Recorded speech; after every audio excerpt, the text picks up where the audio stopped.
ダニエルとユカ。 Hey everyone, I'm Daniel. I'm pretty excited. Today, something got delivered to us at our Airbnb here in Tokyo, Japan, all the way from Australia.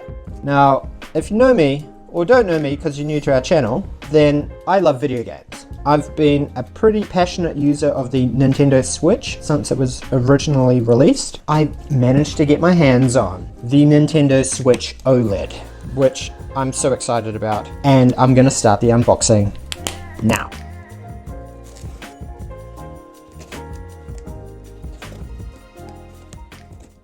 What is in this treasure trove? Sugoi! Here we have Nintendo Switch OLED case. The masterpiece itself, the Nintendo Switch OLED. I'm pretty excited about this for a number of reasons. Number one, the Switch OLED has a bigger screen.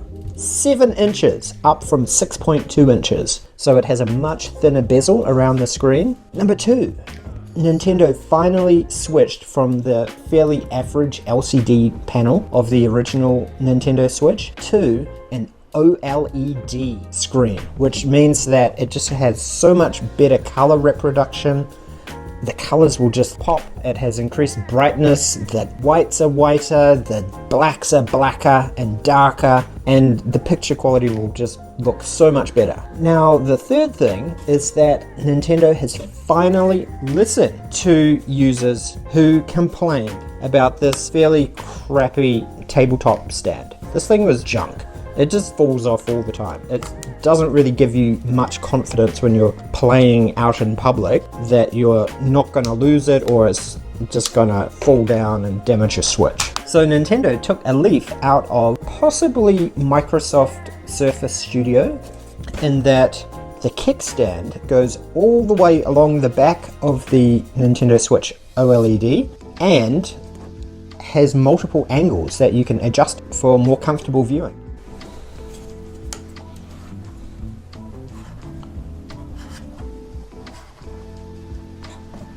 Now, the fourth thing that Nintendo improved upon, they completely redesigned the dock. Now in this beautiful white color. Maybe Nintendo just really wanted to steal a bit of the thunder from Sony's PlayStation 5. I think it looks really, really sleek and very clean. One of the improvements that they made to the Nintendo Switch dock was they added an Ethernet LAN port built in, so you don't have to muck around with a dongle for better internet connection. One of the big changes, apart from it being white, is they redesigned it. This back door now just easily pulls off. It's not connected here. They've updated some of the cooling vents in here. As we can see inside the Nintendo Switch dock back here, once we remove the door, we have 3 ports. At the top, we have the AC adapter, which is a USB-C port. We have the HDMI out port, and we have this new addition to the Switch OLED dock, which is the built-in LAN port. That saves you having to go out and buy a USB-A dongle with a LAN adapter on it. So that's pretty useful. Wow, these white Joy-Cons look so good. Hopefully they won't get really dirty. Functionally, they should be identical to the normal Nintendo Switch Joy-Cons. Yeah, they seem pretty much the same. I don't think the product code has changed.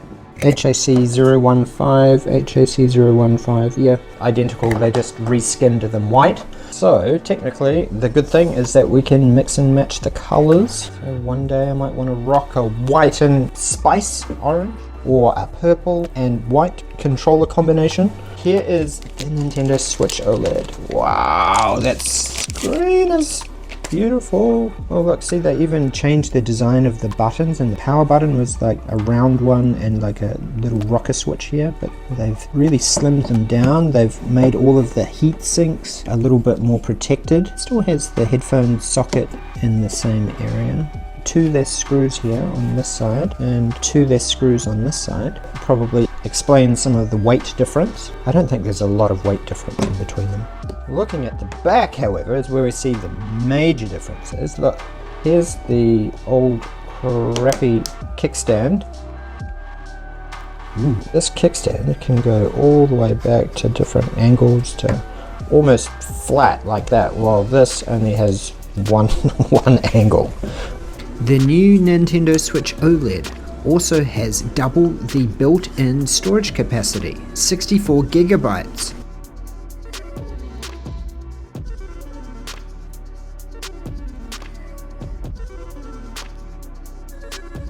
So let's go. The Nintendo Switch Click. There we go, it's clicked. Oh my gosh, look at that screen. Oh, the speakers sound louder too. Wow, I can hear the reverb. We can set that we're in Tokyo.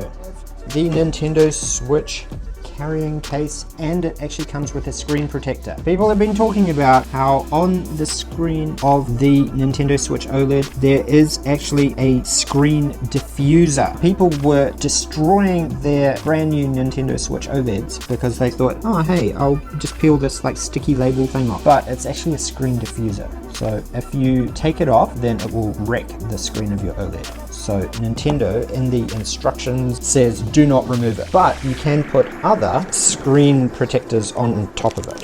Here we have a nice color themed Nintendo Switch OLED carry case. Why is it red? Maybe it's red because of Metroid Dread. And there's a blue one too. These are little braided cables to make it easy to pull open and switch open. Oh, this is another stand in case you just want to use it. Boom, like that.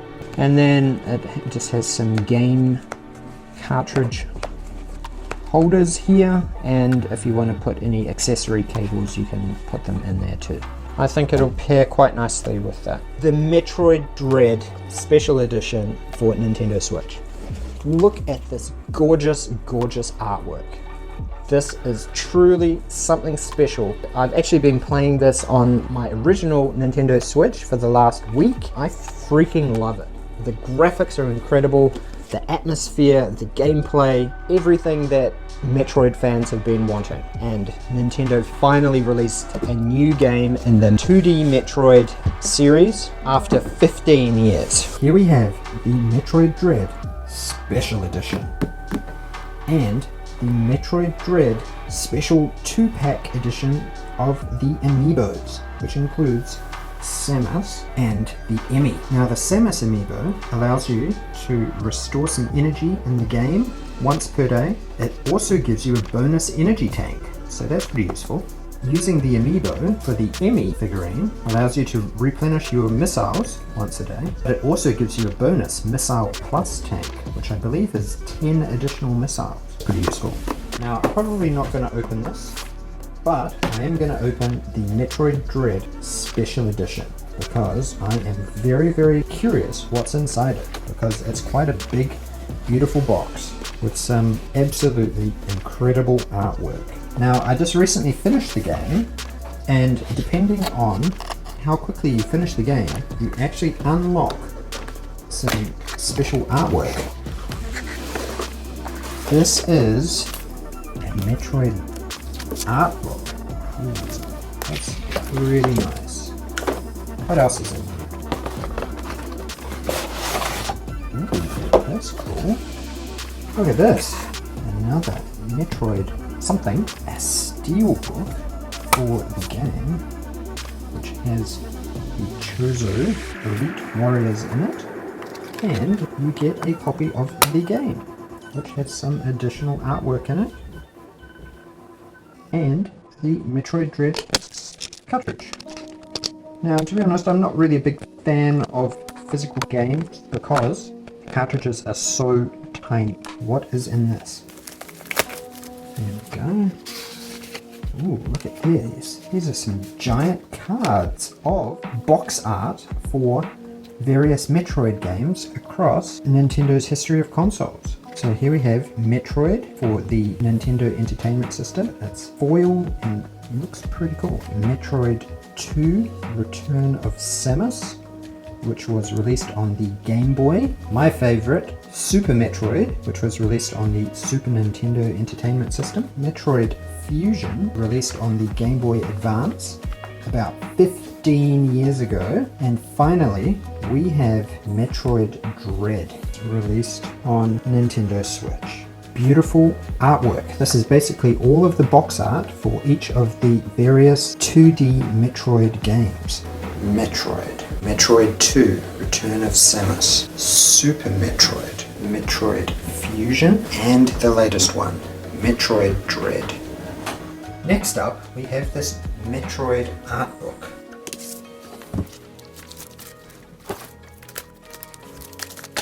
Now, I'm quite a fan of art books because they're sort of collectible, and they generally have a lot of concept art. This is very nice. It's embossed on here. Generally, a lot of very, very interesting concept art.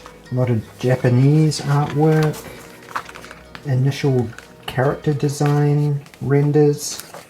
So looking at these are obviously from Metroid 1. Metroid was originally released back in the late 80s for the Nintendo Entertainment System. We have Metroid 2, Return of Samus. Very cool. This was released on the Game Boy and then re-released on the Game Boy Advance as Metroid Return of Samus. Here we have Samus's gunship, the screwball, the Chozo statue, energy tank. Now this is my favorite Metroid, Super Metroid. This was such an incredible game. I seriously must have finished this game at least 200 times on the Super Nintendo. It was just such a great game. I loved how each of the levels all interconnected with one another and they all felt very, very different. Great atmosphere, great bosses, and a lot of tension. It was very cool. Now here is Metroid Fusion. This was released for the Game Boy Advance. And it was quite interesting because it was very colourful. Well, here they do actually have Metroid Zero Mission. Metroid Samus Returns. Oh, so shiny. And then here we have concept artwork for Metroid Dread. That's quite interesting. So they originally thought that they would have power-ups based on the type of shoulder pads, but they changed it quite a lot for the completed game. They even have different visor shapes as well. Pretty cool. Hopefully there aren't any spoilers in there. Here's the designs of the Emmy. They all ended up being different colours. Sneak peek of some of the enemies, some of the concept artwork.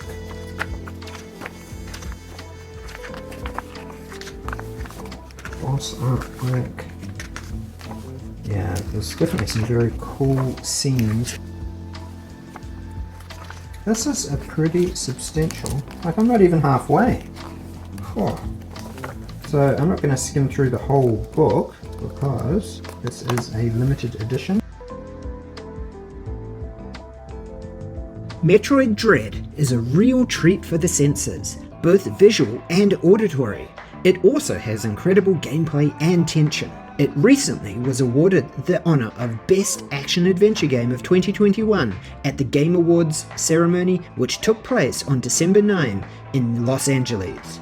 A well-deserving win. As a longtime fan of the Metroid franchise, playing Metroid Dread on the new Switch OLED with its colourful OLED screen and improved speaker system easily justified in my mind the upgrade from my original Switch to the new Switch OLED. It transported me back to a simpler time, laying on the floor in front of the TV, playing Super Metroid for hours at a time, trying to save the galaxy from the Metroids. Thanks for watching our video. If you enjoyed it, then please help us out by clicking the like button, subscribing to our channel if you haven't already, and until next time, remain curious.